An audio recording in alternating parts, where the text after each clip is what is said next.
In the Fuzzy Memories podcast, we celebrate the good, the rad, and the fugly of the 80s and 90s.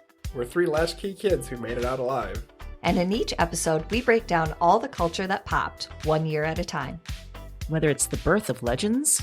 I'm Lyme disease free today, and I have Whitney Houston and MTV to thank. Or audacious moves. Imagine also the poor Golden Gate Bridge. You turn 75 and people have a party on you. Yep. I don't want that. Or even confusing PSAs. And the stop, drop, and roll. I mean, I assumed Yes. as an adult I would catch on fire weekly. All the time! We've got a take that will make you laugh. We've also got thoughts on all sorts of random phenomena and the most unmitigated of golf.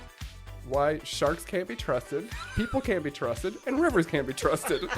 It's collusion. Of the highest degree. Uh-huh. You were counseling me to start my remarks with, first of all, bitch. Everyone in that room would have snapped to attention. It's going to be basically coffee lids, shark revenge, and then maybe like Matt Getz. God, we need to do something about him. Join us every other Wednesday to celebrate the hits, the misses, and the misfits of the weirdest decades. If I could tell my 14-year-old self from 1990 that I would be eating in a Cheesecake Factory in Beverly Hills. I'd be like, we did it. We did it, Joe. We did it. Listen and subscribe to Fuzzy Memories on Apple Podcasts, Spotify, and your favorite podcast platform.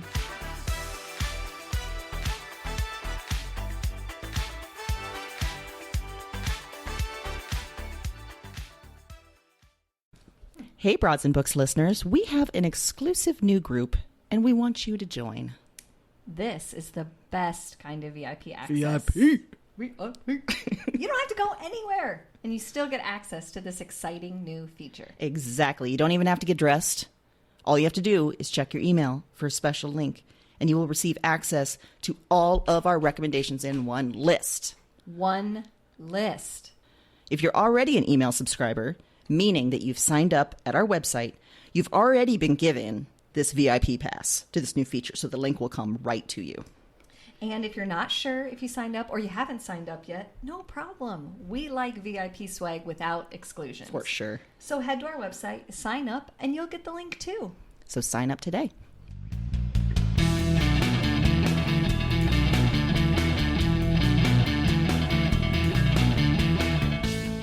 Hello, and welcome to Broads and Books. I'm Erin.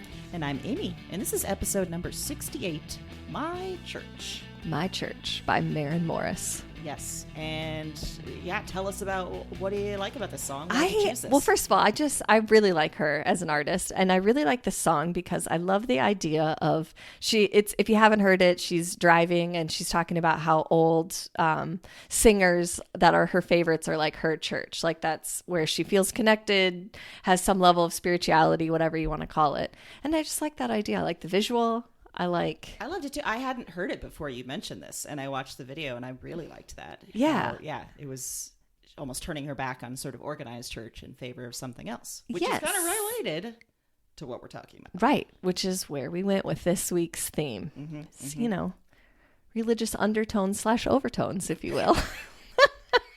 Mine, there's a lot of overtones. Hey, that's all right. I think that's what we were going for. But before we really get into some religion, Yeah. I want to ask you again about a life update you may or may not want to share. The last time was about breaking binders. This is much more significant. Yeah, this is not reading related. I got myself 2 cats. And as longtime listeners know, we had Podcat in our midst for a long time. Mm-hmm. I had to put her to sleep in February. It was very, it was very sad. And just in the last couple weeks, I realized, oh shit, I may be ready for some new cats. And new cats I got, and let me tell you about them. Please do. The biggest thing to know is that they are big. They are 20 pounds each. These are hefty gals. They are hefty and they are comfortable with it. And I am here for it. They are senior ladies, 7 years old. Ladies. There's some golden girls living their life out in my retirement village now. That's great. Yeah.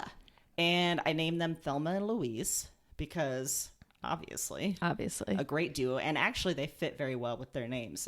The white cat I've named Thelma because she's a little simple.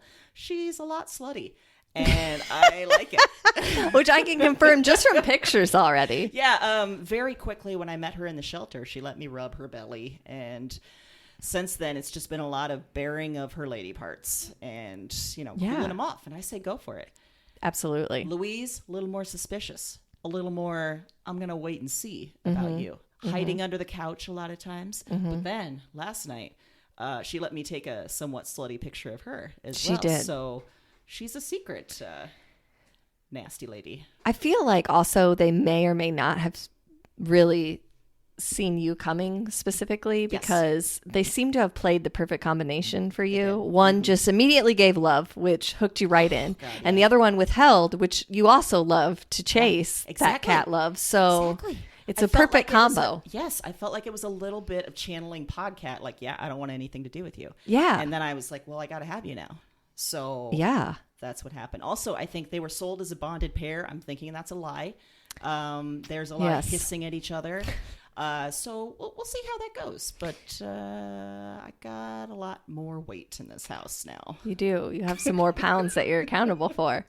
They might be hissing at each other because of their difference in personality. Louise is like, tone it down, Thelma. That's exactly it. I keep thinking of scenes from the movie now where Louise is like, seriously, come on. We can't have this. Do this. We cannot have this. Yeah, you are not going to let Brad Pitt into your hotel room and let him steal all your money. Yeah.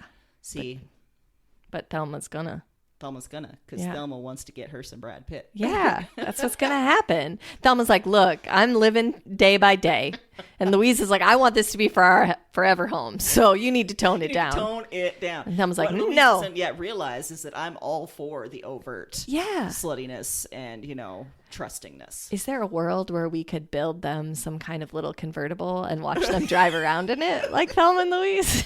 It would have to first be like an actual convertible. Like, that's the size we're talking for these cats. That's So, true. Like it a is toy sizable. Convertible is not going to do it. No. But yeah, I mean, that would be a photo shoot opportunity right there. That seems great to me.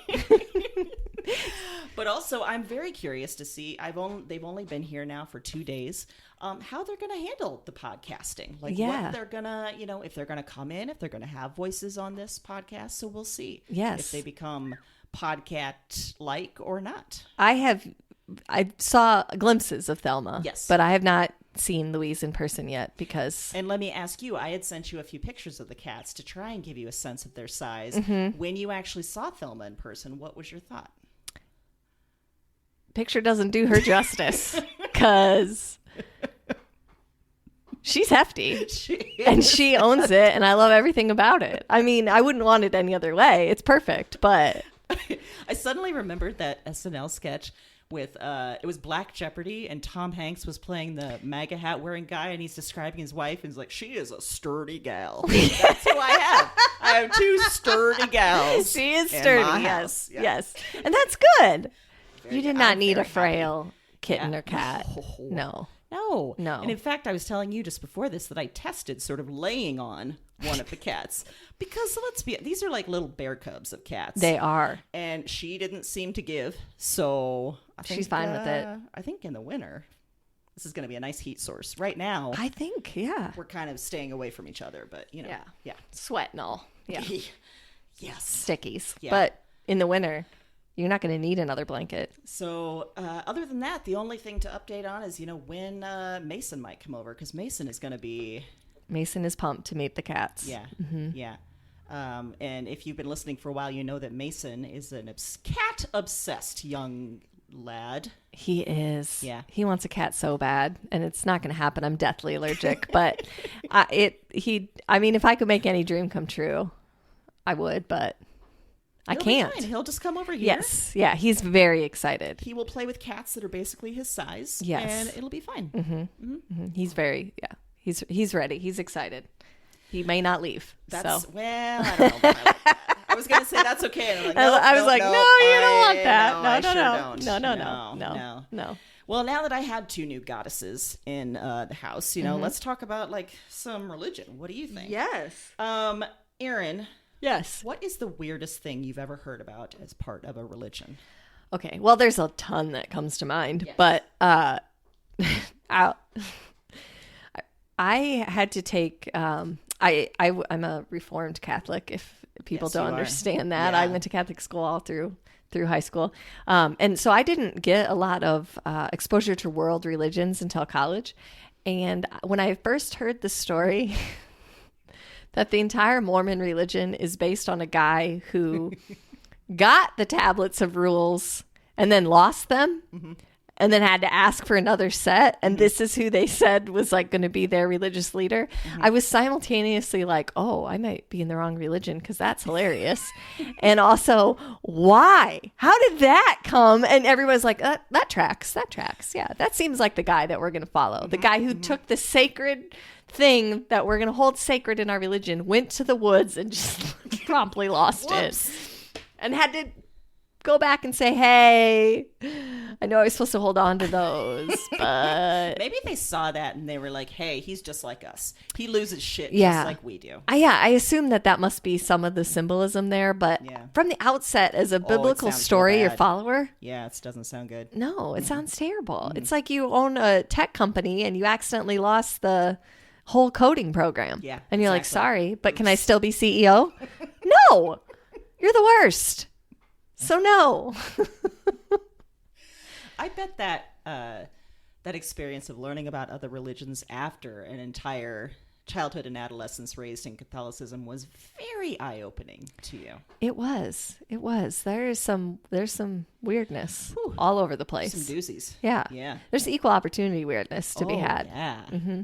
Sure is. Yeah. What about you? What's the weirdest thing you've ever heard of as part of a Well, religion? actually, do you remember way back when you recommended the Leah Remini show on Yes. Scientology and its aftermath? Well, guess what? I have been watching it. Whew. And It's a doozy. holy shit. Like, I knew Scientology was weird, but the depth that they get into, the people that they talk to that discuss the various aspects of the weirdness Yeah. is incredible. And also, I remember you regularly saying how much you liked her sort of confrontational stuff. It's incredible. Yeah. She just could not give a shit No. about what Scientology says about her. No. Yeah. It's so great. And what I love about it is thinking about them in a room somewhere just confounded. Like, I don't know what to do. She doesn't care. No matter what we say or do, it doesn't have any effect. She just keeps talking. And man, oh man, I can't stop watching it. It is addictive. Yeah. Just sucks you right in. Yeah. Agreed. Yeah. 100%. So Erin, if you were going to become a pastor, oh my God, I love this. I love this idea. What would your congregation say about you? Basically, all her sermons are the same. They're real short, and she swears a lot for a pastor. What is happening? She started a book club, and they were not church appropriate choices. So you are going But- into the system to reform from within. You're like going. Yeah, you're like, okay. because there's tenets that I can get on board with. Be a good human. Just Yeah. be a good human. Yeah. That's what all my sermons would be. Like, hey, be a good human and buy some stuff from the bake sale. And people be like, that's it? Like 30 seconds. I'm like, you all came for the muffins, so why you don't want to listen to me talk? Wait, what's the bake sale for? What are you raising money for? For the church. Oh, okay. For whatever, if Okay. there's people in the community that are in need There or you go. Well, that fits. I with would your- assume that my church would do some nice things like help feed the homeless. I mean, Yeah. there's some very community service minded aspects of it that Absolutely. I appreciate and I think are very important. So that would be important to me. I like that idea of a church just built around that. Yeah. Forget all the other shit. Yeah. Just like take care of your fellow person. Well, and we would just have one overriding philosophy: just be a good human. Yes. And you know what? We're not going to have hard and fast rules around that because that's where you get in trouble. Because then all of a sudden, round peg, square hole, we can't figure it out. Look at every situation and say, what decision puts me on the side of being a good human? And then go from there. Yeah. So I don't even really need to counsel people that much because they can come in, they can tell me, I can say, what makes you a good human? They say it, I say, no, it was the other choice. And they say, okay, and then they leave and we're good. Then we're good. I'm reminded of just Michelle Obama's speech at the DNC, just like, hey, basic human empathy. It's not a hard thing to learn. It's not a hard thing to practice. So how about we try doing that? Yes. Yeah. That's really what it That's is. our church. It's about empathy. Yes. It's about not being so misguided and so laser focused on a set of rules or ideas that you're so sure are right that you're actually communicating the opposite with your actions. Absolutely. So that's what my whole church would be. And we would have some killer baked goods because I love me a baked good. Yes. So, God, I am a fully avowed atheist and want nothing to do with church, but I kind of like your church. You I should want to come to your church. we are going to have some major cinnamon roll bake-offs because Oh, shit. no one in my family has ever figured out how to make one of my late grandma's cinnamon rolls. So don't think I won't use my church to find that recipe because I will. I'm kind of feeling like now the balance of your church is moving just more towards baked goods and competition. Oh, it's probably around that. 90-10. Yeah. Oh, come on. That's, Church of the cinnamon roll? Something like that? Yeah, why not? Yeah. Yeah. I like it. Church. Yeah, we probably had to add roll because Church of Cinnamon sounds like a Oh, weird that sounds like a strip club. joint. Yep, Yeah, yep, yep. yeah. That doesn't seem to fit. Well, what religious idea do you have the most trouble with since you want to join? Maybe I could fix that for you. Well, I think one of my biggest ones is just this sort of circular idea. Like if you have any questions about anything, if you're doubting anything, you just gotta have faith. You just gotta believe harder. You just gotta don't ask those questions. Like those questions are unimportant. You just gotta believe. Just believe and everything will make sense. Right. In so many ways, I'm seeing that sort of reiterated in the Scientology documentary, Yeah. which then makes me feel like so much of religion is based on that, which is really difficult because then if you're sort of a free thinking person, there's no room for you there. Like you either have to commit hard to the doctrine or you're out. And so I went out. Yeah, and I often think that education is the biggest opponent to religion Absolutely. because any amount of knowledge or thought process is going to be start met having those with. questions, Yes. And when you're met with resistance for the questions, and you're like, wait a second, this doesn't make any sense. Yeah. I also, it's interesting because I've had the pleasure to know some people that have studied theology deeply who are consider themselves very religious or belong to a church, and people that have really taken the time to study biblical teachings or really gotten into the theology of it actually hate that. Just saying you're supposed to have faith because Isn't that amazing? That's so true. It is. Yeah. Because it takes out the whole idea. Well, what about the bad things then? That doesn't make any sense. Those two things don't go together. There has to be more to that. So I've always thought that was kind of an interesting that people that have actually dedicated their lives to it believe that there's much more of an answer to that. Well, and then I think that also goes hand in hand with another thing that I just really struggle with religion is the fact that most of them don't look well on women. Yeah. Most of them don't look well on any people of color, really. And in many cases have been used to justify some terrible, terrible shit. And when you get into that, there's just no redeeming it for me, you know? I think especially that's, for me, from people that I've encountered, in my opinion, it seems that the people that have done the work and taken the time seem to have a bigger view of religion or their spirituality. And it's those people that focus on that idea, oh, it's just faith, that those always seem to be the pockets that are the most worrisome. Yes. Because you're kind of brainwashing people into saying, oh, nope, you don't have to worry about that. Just have faith. Right. Yup, you're just supposed to have faith. I mean, we've seen that story too many times, right? many We've seen times. David Koresh. We've seen other cults. We've seen Scientology. David Miscavige. Yeah, David Miscavige. Oh, you know what? I realize now that I've mentioned Scientology multiple times, we're going to get on their blacklist. Fine. Fine. I want to see a website pop up all about taking us down. That would be amazing. Yeah. I think you've made it if that's the case. Yeah. If you're on their radar. I also, sometimes they get real weird in their descriptions. I want to hear what they say about us Yes. and how we're heretics of some kind. Yeah. I can probably throw out mainly what they're going to say for us, but I'm not going to do their work for them. I'm going to let them come to that. You know, Erin, one final question I think you and I both want to consider here. Okay, all right. Okay, we both have gone on record with our love for Fleabag. Yes, love that show. And with the character of the hot priest. Yes. Now, the main character struggled with the idea of going after the hot priest. Mm-hmm. Would you share this same hesitation in that situation? I think my answer is gonna be a little bit different than yours in that I think I would have taken the same route as her. I think it would have really thrown me off at first, only because of my Exactly. 'Cause upbringing. It would have been really hard. It would be a weird thing for me to, and I think I would need some sort of indicator from him before it happened that he was leaving or he was adjusting or something like that. So for me, it would be harder, but I mean, it also depends on the situation. Yeah. Well, how about you? No hesitation. You knew that was coming. I knew, yeah. No hesitation. You're like, all right, this is what's happening. We're doing this, and I don't care who you are and what you believe in. You're going to believe in me after this. So you're going to believe in me. Oh my God. Amazing. Yeah. So that's where I'm glad we discussed that. That really needed to be discussed. It did. Well, it's a pressing, one of my most pressing religious questions. Our most modern, pressing religious query of our time. Yes, exactly. Yeah. Exactly. Well, so thinking about my church and books about religion, should we dig in to our picks? Yeah. Yeah. Guess what? My fiction pick, right off the bat, is The Satanic Verses by Salman Rushdie. Oh. All right.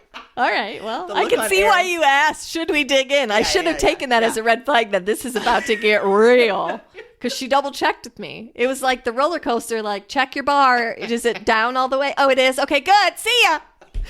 I just need to describe the face that Erin just made. You could tell the Catholic upbringing in her came out first because it was like, oh God, oh no, there's mention of Satan. What do we do?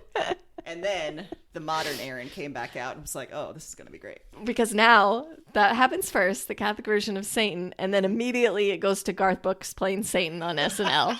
Or singing that song to him. I guess Will Ferrell was playing Satan, but immediately that pops into my head now when I think of Satan. Yep, that's a good combo. So it comes to your head. Yeah, not scary at all anymore. It's more just. So as I said, this is The Satanic Verses by Salman Salman Rushdie from 1988.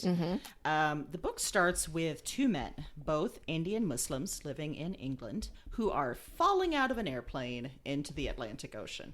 Have you read this, by the way, Erin? No. Okay. So Gabriel is a successful film actor, and Saladin is a voice actor. They met on this flight from Bombay, now Mumbai, to London, and the plane is hijacked by terrorists who accidentally detonate a bomb. So, just real good at their job, these terrorists. Just an accident. Yeah. So the plane is destroyed over the English Channel, hence why Gabriel and Saladin are falling down. So as they're falling through the air, Gabriel is transformed into the angel Gabriel, who will later have dreams where he lives and works with Mahound, which is a stand-in for the Prophet Muhammad. Ah. Meanwhile, Saladin is transformed into the devil as he falls, with horns, cloven hooves, all of it. Just picture the little hooves and overalls that we discussed many episodes back. That's perfect. Yeah. It's my version of Satan now, so that's amazing. Satan in overalls. So, okay, they survive, miraculously. They crawl onto the coast, and Saladin is arrested as an illegal immigrant. From there, all sorts of misadventures, lots of fighting between these two guys. Overall, it's sort of an allegory. There's magical realism. There's all sorts of crazy stuff. And this book, in many ways, was groundbreaking because of all of this and because it's just a great, fascinating read. But I chose this not just because of the subject matter, but because of the craziness that resulted after. So some of you may know, after this book came out in 1988, the Ayatollah Khomeini, who was Iran's supreme leader, issued a fatwa against Salman Rushdie, which ordered Muslims to kill him on sight. Yikes. And his editors and publishers, not just him. Yeah. Ooh. So Rushdie was forced to go into protective hiding for like the greater part of a decade after this. There were protests in Pakistan. There were British bookstores that were bombed for having the book. And, as I was remembering this book for today's episode, I kind of dug into like, why? What was this issue really about? And what it came down to was this character of Mahound, who's sort of the stand-in for the Prophet Muhammad. In the book, he's not a perfect man. He advocates for beating wives. He's, pretty sexist in many ways.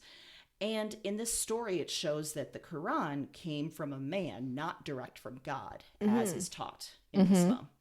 So the Quran is supposed to be understood literally as the word of God in many Muslims' minds. But in this book, it's cast doubt upon. As we mentioned, I have lots of problems with organized religion, and I'm admittedly not a believer, but this is something, it would be comic if it was not so deadly serious. Right, Like yeah. an organized religion coming after a published author. Yeah. I think it shows some of the problems of religion.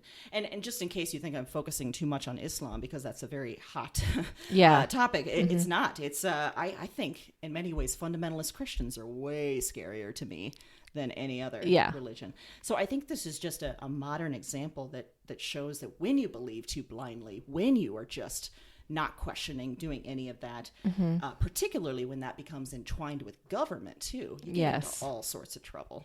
So good book, but also the whole craziness around it just, I think, really drives home some of our theme. Yeah, yeah. Well, it's that infallibility, right? Absolutely. I mean, the whole tenet of religion is supposed to be that you're believing in a higher power or a God that's supposed to be infallible, but somehow that always ends up translating down to leaders or people that are in positions of power. Yes. And if you believe that those people are infallible, you've already set yourself up for a problem. And for so long, that was the English monarchy, right? Like every king and queen was supposed to be given absolute power by God, and which allows for so much terrible behavior. Yes, yes. Because the minute you tell someone they don't make mistakes, get ready for some huge mistakes. I mean, if someone told me I didn't make mistakes, I would first doubt them. But then once I believed, I was like, well, shit, I'm going to do some stuff now. Yeah. I don't know what would be my first move, but it would be big. Yeah. Maybe buying that convertible for the Thelma cats. and Louise. Well, that could never be seen as a bad thing. That's no true. matter what. Yeah. So No religion. that's would just a look down on that. delight. That's just putting good into the world, in my opinion. Provided we control it, because I wouldn't want them to get too racy and take off. And we're not actually like pushing them off a hill because I like these cats. No. I want to Yeah. keep them. This is just for photo opportunity. Yes, exactly. Gold. Photo gold. We can edit in the hill, and they'll be fine. You're right. We could even ask Evan to help us edit this into a film. That's true. He would love to. He would.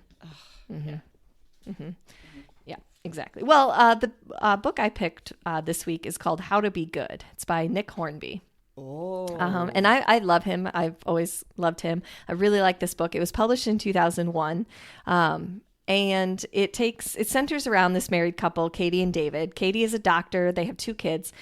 David is the angriest man in Holloway, which is the title of his column that he publishes in the local paper. And he very much lives up to that. He's just a very sarcastic, and it's almost taken over all parts of his personality to the point that he's just bitter and angry about basically everything. So Katie finds herself sort of having an affair without meaning to, and then feeling very unmoored after that. Like, what did I do? What does this mean? And decides that it really means that she's can't live in her marriage anymore. She's going to get a divorce. So she asks David for a divorce. And in the middle of all this, he decides to go to an alternative healer for help with his back called Dr. Good News. Yep.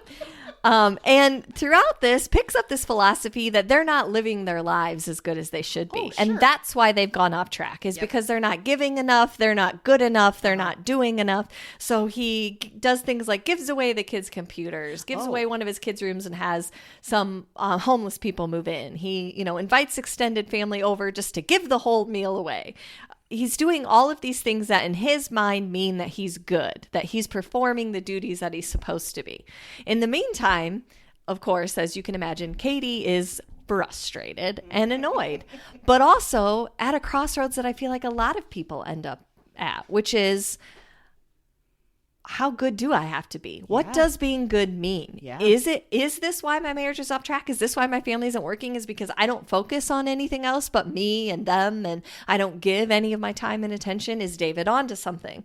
So that's really why I picked it for this. It's really funny. It reads really quickly, but I also think there's this really deep part of it that spoke very specifically to me when I read it. And then I was reviewing it again because I knew I wanted to recommend it. And it still is true, and I think as you get older and older is more and more true, in that you do spend time wondering how your life measures up. Am I doing enough? Like, what does my life mean? Is there a bigger goal I should be achieving here? Am I teaching my kids how to be good citizens and humans? Are they helpful enough? Are they, and not necessarily just in the name of religion, because that looks good, but in an actual being a human being on earth, being a partner with everyone that you live with, because that's the reality that we all live together. Like, are you doing enough? And that's really what the central focus is. Do you need a religion to do that? Or can you do that on your own? And he does it with this great sense of humor. So it's deep, but it's also really funny. So I love that too. It sounds like it kind of gets to the performative aspects of religion. yes, too. absolutely. Yeah, it absolutely does. And like, do I really believe in what I'm doing, or am I just showing everyone I'm giving away this meal and look how good I am? Right, exactly. Yeah. And it's not about performing the actual service or having the need to do that without feeling as though you're going to be rewarded for that later on in your afterlife, which is what a lot of religions are driven by, is the afterlife, and what everything you do here has an effect. Instead of saying, well, everything you do here has an effect because you're a human and you're part of the human race and we have a need to take care of each other. That's just the way that it is, regardless of whether there's a reward at the end or not. It also feels like, when you're focusing on the, afterlife kind of thing, it's almost like a competition then against everyone else. It's not like, let's take care of each other while we're alive. Let's make this a better place. It's all for later on. And who the hell cares what happens to other people, because they're my competition in this life. Well, and like you said, on the performative level of it, when you're doing those things because you want someone to notice or because it's a stage or whatever, you're losing the point, which is helping other people, but also learning, seeing something from a different perspective. If you're so caught up in what this looks like to someone else, you're not actually getting anything out of the experience, which is the whole point. So I think it touches on so many things that are what's wrong in a lot of ways with organized religion, and where a lot of people feel lost and maybe feel like they're lacking something, and how you feel that. But again, I really like him as an author, so. Man, I knew when you picked this was going to be a hot topic. We are coming in hot. Erin. It is hot. It's getting hot in here. And it's actually physically hot in here as well. It is. It's a sauna. Yep. My iced tea is like warm tea now.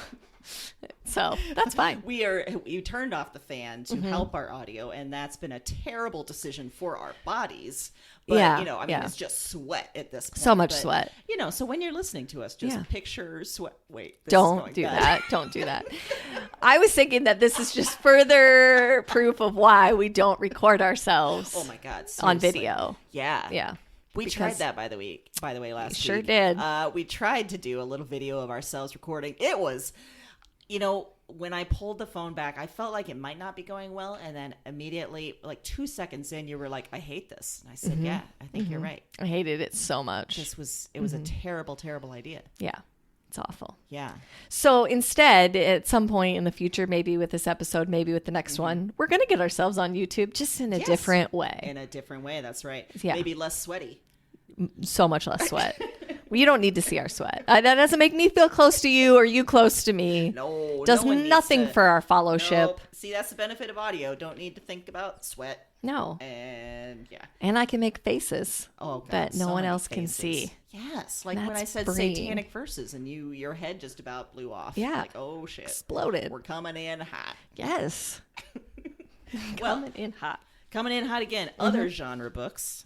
I chose a graphic novel. Ooh. A series of graphic novels called The Sandman by Neil Gaiman. Oh, okay. This started in 1989, ran through about 1996, but since then there's been lots of one-off issues, spin-off issues. There even in like last year there was an Audible drama based on The Sandman through Audible. Okay. Starring James McAvoy. Ooh. We love some James McAvoy. Yeah. Yeah. So, in this graphic novel, the Sandman's main character is Dream, also known to various characters throughout the series as Morpheus. And the story begins in 1916 when Dream is captured and imprisoned by a group of black magic occultists. Because, that happens a lot. Yeah. But in 1988, which is the year that Neil Gaiman began writing on this series, Dream escapes. So after however many years he's been in prison, he escapes. And through the rest of the main issues, he's trying to regain control of his dream world and sort of the powers that he once possessed. From there, the graphic novels, they sort of leap around space and time. They're following Dream as he travels around, fulfilling his job. Also, there's a lot of stories that don't feature Dream specifically as the main character. One volume focuses entirely on his sister, Death, who is drawn as like this goth girl, like goth pixie girl. It's so great. And more on his full family, which includes Destiny, Desire. There's a whole D theme going on. Yeah. There's also crazy stories like in one, he sort of invents a new origin for Shakespeare's A Midsummer Night's Dream. Like Dream has lived forever, so he meets Shakespeare and helps him sort of form this thing. So there's also lots of other like fictional characters that bring in some of the DC universe, like the Arkham Asylum, where Batman puts all of his villains. So it crosses so many different areas. And I chose it for this theme because Dream and his siblings are even older than the gods. They've been around for basically everything that's ever happened. We're talking mythology, but also sort of pre-mythology too, like the very beginning of stuff. Also, the stories include a bunch of other mythological figures like Orpheus, Loki, the Fates, a bunch of religious figures, including Lucifer. And what I like about it too is that all of these sort of gods and pre-gods, they're full of human foibles. There's all sorts of issues that they have between each other, between themselves. And it's just it's really excellent adventure that makes you think of religion and some of the ways that we tell stories, and I think the way they should be told. And some cool news, a Netflix series is coming. Ooh. They have tried to adapt this thing into movies, into series for as long as it's been around. It's never really worked. Apparently, just yesterday, there was... I'm not sure what it was, a fan convention or something, where Neil Gaiman was talking about this and said that it's going to be set in present day, but it's moving on. It's Netflix. Wow. I imagine they're throwing a shit ton of money at it. Yep. And it's going to be glorious. I bet. And I'm really intrigued to see who they cast as Death. Yeah. Because again, crazy goth girl. Right. And I love it. Well, that is exciting. So they have plenty of time. You have plenty of time to get into the reading of it. Plenty of time. And then see the series. Exactly. Great. Well, the pick that I brought this week, we've actually discussed before, but it was in like a bonus episode. We've never used it as a pick, and I know you read it too. Yeah. So you can chime in. But when I think of religion or issues or, anything like that, fanatics, this book jumps to my head. And it's Educated by Tara Westover. Yes.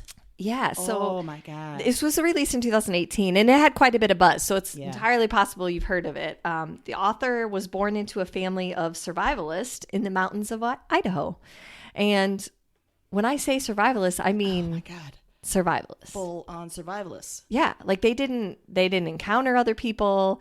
They didn't even go to school because no one really even knew they existed. They were homeschooled. They lived within their own religious ideas and the hierarchy of their family. There was a lot of weird abuse situations and horrible emotional and mental abuse. And by some miracle, the author manages to get herself out and get herself into college. Where no formal schooling. No, none. Nothing. Yeah. None. And so the fact that she does this is incredible, and that comes, I would say like a third of the way into the book. Mm-hmm. Yeah. And it's fascinating to me because when she gets to college, she finds out how much she doesn't know. Yes. She's never heard of the Holocaust. Yes. She's never heard of the civil rights movement. So she's in classes where they're discussing things and she has no idea what they're talking about, to the point that sometimes she's making mistakes by offering opinions because she realizes everything she's been taught is backwards. Which has to been, and I think she gets into this, but so humiliating too. Yes. Yeah. Yeah, I can't even imagine. And the ability of her to pick herself up and do this. But it then traces the rest of her way through college, through grad school, through the rest of these problems with her family and how she works that out, what she ultimately decides, where she's at now. It's a very quick read in the sense that it is propulsive. Like I just needed to know what was going to happen to this poor woman constantly. It's also tough though. So intense. Yes, the intensity is very high. But it sparked something in me. I remember we had this conversation because I went on a Google deep dive after the fact because her family and extended family that is still kind of living within that cult idea, just came after her. You know, speaking of Scientology coming after people, they just went after her and tried to tear down everything that she said. And the main reason I found them is because her mom sells some kind of weird herbal supplements on Amazon. Like that's part of how they make some of their money. And I just had to see it for myself after reading it. So it is weird and twisty and difficult, but it brings me back to what I always think of and what we mentioned earlier, which is, to me, the biggest opponent to organized religion is education. Yes, if you don't have the education, you don't have the knowledge, you have no idea. And that's what a lot of people bank on, is that we're going to be able to push these ideas down someone's throat because they don't know any better. And they've never had the chance to learn. They've never had the chance to form their own ideas or to look at things from multiple sides.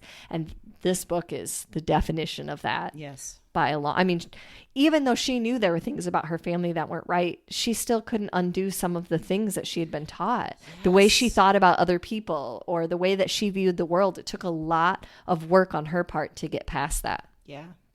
What an incredible pick. That is so right on with this topic. Two things. I remember how many wounds there were in the family. So many wounds. Because they also didn't, trust medicine. They didn't trust government. They didn't do anything. So they're working in this scrapyard, and people are just, all of her siblings are just getting like digits lopped off and blood everywhere. And nope, don't go to the doctor. Yeah, because the salvage yard. Yes. And her dad would do like horrible things, like put them up on a crane. And it was insane. I mean, as a parent, if you read that book, you're like, I can't even imagine one of those instances, much less multiple. And they don't go to the doctor. They just, either their mom heals them with some supplements or they bandage it themselves and call it a day. I think so. And I think you're so right that this book is such an example of education and formal education giving you the ability to think critically. Yes. And once you learn that, the ability to think critically and to look at your world with new eyes, then some of the stuff that you've been taught and you've been taught not to question, you can't live with that anymore. Correct. Because then you do have questions. And well, and it's actually the solution to so many of our problems in current society, because we talked a lot about media and the need in a 24-hour news cycle to give a lot of opinion and not a lot of fact. And one of the things that would combat that, you're not going to change that because it's driven by money. So you're not going to get the stations to suddenly decide we're only going to publish something that's factual, that we've researched. It's not going to happen because they have hours and hours and hours to fill. And people, for whatever reason, like to watch pundits spout off. So that's going to continue to be a thing. But what you can do is learn how to think critically and teach kids how to think critically and teach others that haven't had that opportunity how to think critically. And you do that through reading. Yes. From other viewpoints. You learn that by gaining empathy because you think about someone else's story and not just your own. And right there is the power of books and fiction. Yes. People sometimes think that fiction is not, nonfiction's better, or you should read, things that are educational. At the end of the day, any kind of reading is going to help you build empathy and compassion. And we're sorely missing that. So. Damn, well said. Coming in hot again. Coming in hot. I had them locked and loaded today. And also just sort of encapsulated our whole purpose. It did, right? Yeah. That is why we are here. To give you great cat stories. Yes. Devils in overalls and hooves. And to tell you to read. Our three purposes. In fact, I have that cross-stitched on my wall. Cat stories, devils in overalls and hooves. I'm trying Tell to people to remember read. where the devil in overalls story came from. I don't even remember. All I remember is you saying, like, I just picture his little hooves through the bottom of the overalls. Yeah, I don't know. Why did we have him? You don't know. Who knows? But But he also, still is. We are 60-some episodes in. I don't remember what we talk about every time. In fact, I don't remember from one day to the next what we talk about. That's still how I picture the devil, though. Yes. He's always wearing bib overalls, and his hooves are sticking out the bottom. And I picture a little billy goat beard. Yes. Yeah. Why that makes any sense? I don't know. I don't know. It's just practical. Yeah. Well, pop culture. Mm-hmm. I can't remember if you've seen this show or not. The Leftovers. Yes. On HBO. You have? Yes. Okay, excellent. So you can chime in here. So you didn't pick this, did you? Nope. Oh, okay. I suddenly, as I was thinking through your notes yesterday, I'm like, oh, this could be another situation where we picked the same thing. No. Although I think the pick that I picked, you've also watched. So we Okay, we here had two go. opportunities. Excellent. Yeah. Okay. So The Leftovers, HBO. It ran for 3 seasons. It's finished. It's all available to binge. And I have actually been saving up the binge to sort of like when I'm ready to rewatch it. I'm going to get into it back soon. Cast-wise, excellent. Justin Theroux, Ooh. Carrie Coon, Yes. Liv Tyler, Come on. later Regina King. Yes. So at the beginning of the show, like 140 million people have just disappeared without a trace. They're just gone. There's babies missing from strollers. There's adults just vanished from their house. No reason is ever discovered as to why.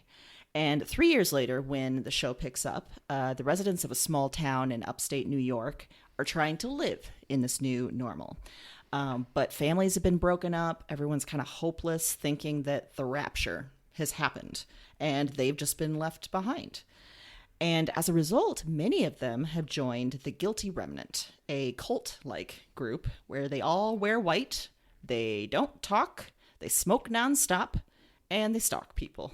So all the elements of a good culty-cults I mean, is the Guilty Remnant. yeah. Kevin Garvey, he's played by Justin Theroux. He's the police chief of the town. And he sort of has to keep peace between the townspeople and the cult. A task that's sort of made tougher by the fact that his ex-wife has joined the cult, Yeah. leaving him and his sort of teenage young adult kids at home. His daughter is still in high school. She's sort of alternating between like rebellion and just like, I don't give a shit about any of this kind of thing. And his son is befriending this sort of charismatic prophet type guy. So it's based on a book, and the first season followed it very closely. But then once the season was done, the next 2 seasons went beyond the book. And I think that's where it really got interesting and really unique. I chose for this because, you know, people turn to religion to better understand our circumstances. And when something like this that makes absolutely no sense happens, people use religion as a lens to view it through, but then also like extreme religion as a way to deal with it. But also, as I said, you know, as it dives into season 2 and 3 and it gets really interesting, really weird, let's be honest, real weird. Very weird. It also digs into like con artists and false prophets and what really constitutes the idea of faith. And is it based in a belief in something external? Is it faith in yourself? Like, what is that all about? I think it's like nothing you've really seen on TV. And one of the creators was from Lost. So you can see there's a little bit of that working in there too. But also, and I want to see what you think, by the time it finishes, the end of the 3rd season, it is one of the most satisfying but haunting endings. I still think about it all the Yes. time. Agreed. Carrie Coon. Yeah. And yeah, it's really, really remarkable. So I want to watch it all now, knowing what I know, Yeah. and dig into that again. Did you read the book too? I By think any I did chance? a Oh, you long did? time Okay. before the show came out. Okay. Yeah. I've never read the book, so I didn't know. Yeah. But agreed. Yeah. There's some weirdness, but it's also fascinating and it sticks with you. You can't really stop thinking. I mean, even individual episodes. I mean, as you were talking, different scenes were flashing through my head that There's I some that remember. are just sort of straight up fantastical. There's some that is like, yeah, it's so Yes. just on an episode by episode basis. You're absolutely right. Yeah. It's remarkable. That's a good pick for this. I didn't even think of that. Well, thanks, Erin. You're welcome. Appreciate it. Well, I picked a docuseries on Netflix. Came out in 2017. It's called The Keepers. Oh, shit. Yeah. Oh, no. Yeah, you've seen it, Here right? we come back to Catholicism. Yeah, sure did. It all comes back around. Right around. So this is a docuseries that a couple of students of a nun who worked at a Catholic school, Catherine Sesnick, was murdered. And when they were in school, and it's never been solved, and they decide they're going to dig in. So this docuseries is combing through the facts, interviewing old classmates, kind of sussing out what happened. And for what seemed like a mystery at the time, which actually was really not a mystery at all, the main suspect is a priest who had a large and long history of abuse of varying kinds.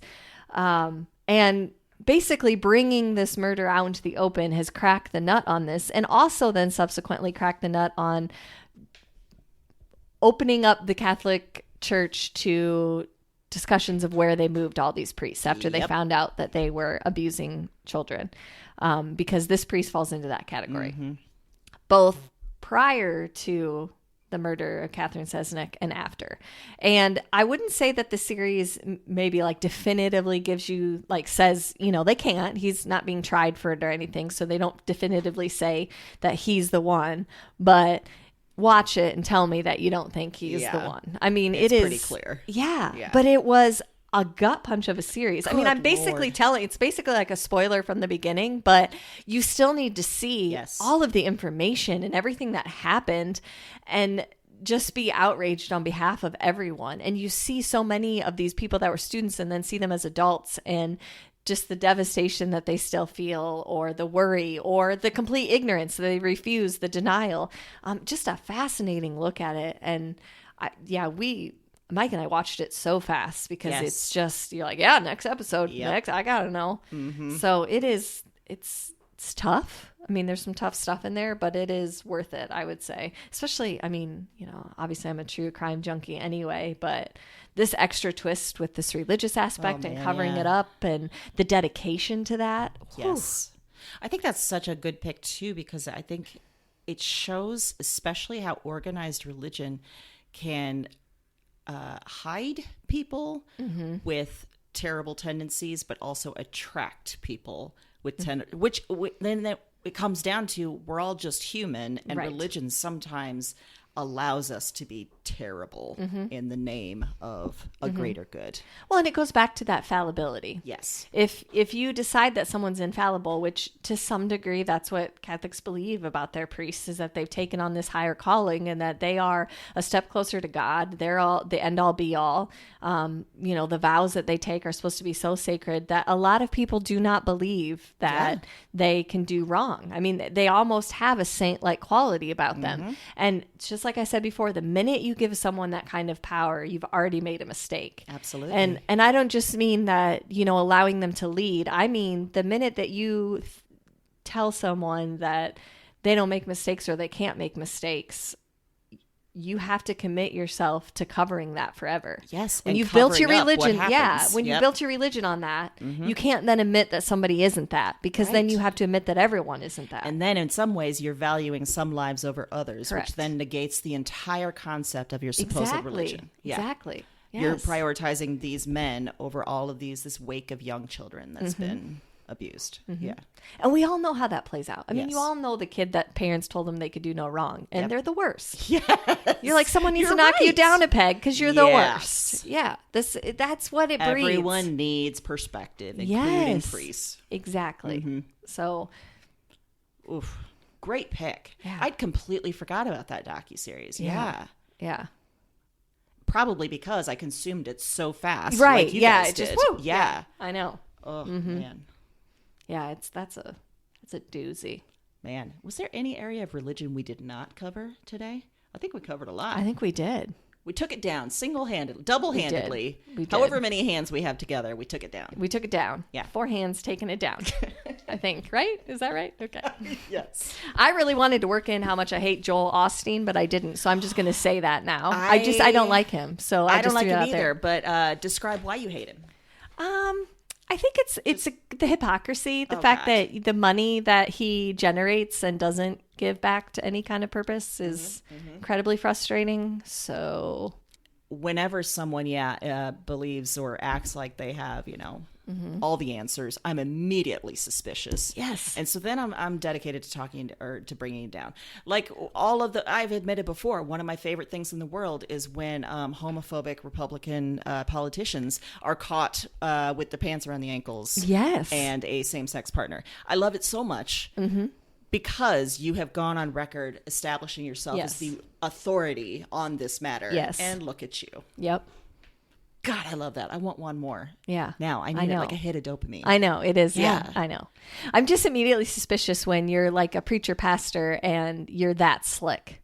Like this is why we, talk about, the salesman aspect. Like that's what the vibe you're giving off.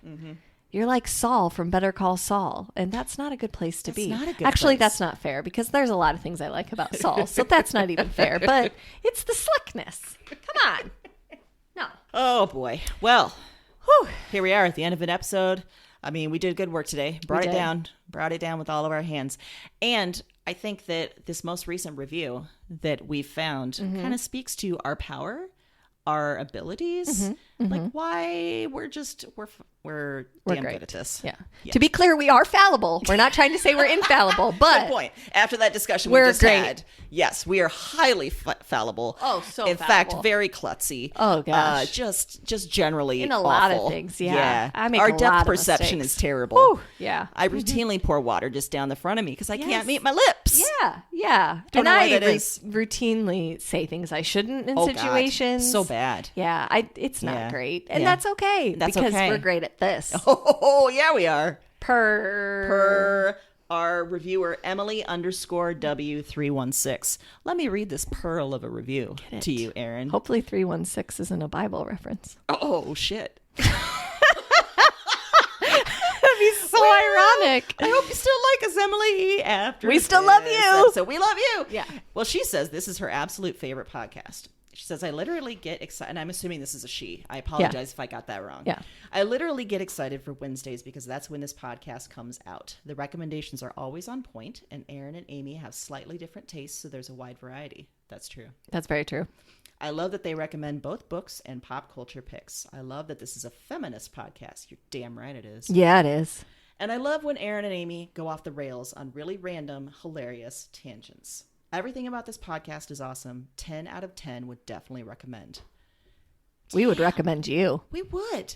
And honestly, every time I read it, I feel like you or I wrote this. We did not. We didn't. No. No. This came in through the interwebs. In the interwebs. Yes, through Apple Podcasts. See? It's wonderful. Great. Thank you so much for that Yes. review. And if you feel equally just in love with us, as we are in love with you, we would love another review too. Yeah. Send us You know a how to review. do it. Type it into your phone. I just lost all words. there. Type Just it into your phone. Type it. Type it. Phone, computer, tablet, whatever you want to use. Email us direct. Yeah, reach out email. to us on social media. However Go you into like. the woods, lose the tablets, tell us to find them. We'll do it. I don't want to go into the woods and Oh, find okay. tablets. Well- So you go ahead and do that. I'll just stand on the edge of Okay. the woods and I'll yell at you so you can hear my voice so you can find your way back. Okay. Revision, if you lose the tablets in the woods, find them and then send them to us. Also, I want to know what are on the tablets. Like, are they really worth going after, or like? You mean, are we talking about the actual religion now or I don't our know. tablets? I don't know. Okay. I mean, what are we talking I don't about? know. Oh, okay. Yeah. I mean, they were the rules for the religion, first of all. So, I don't know. I feel like they belong in the woods, Yeah. just buried under Agreed. leaves and stuff. So, debris. Yep. How are we gonna land this plane, Erin? We're not. Happy reading.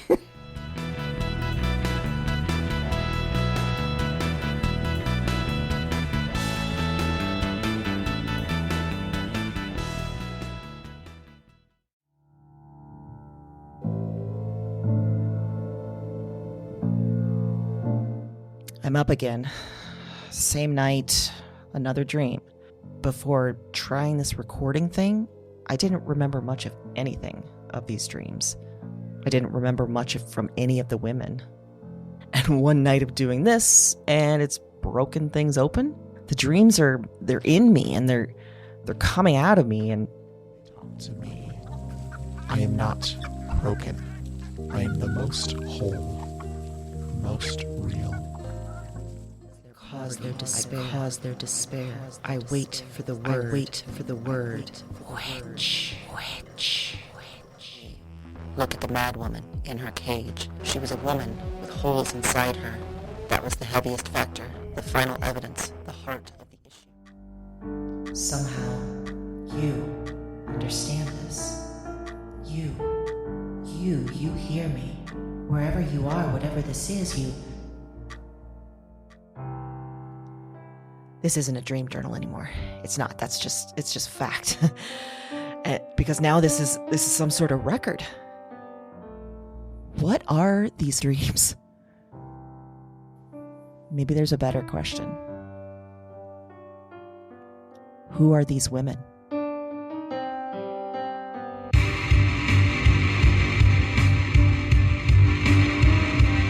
Weird Woman is a Broads and Books production. All 9 episodes are available January 10th. Listen and subscribe to Weird Woman on Apple Podcasts, Spotify, and your favorite podcast platform. That's WYRD Woman, wherever you listen to podcasts.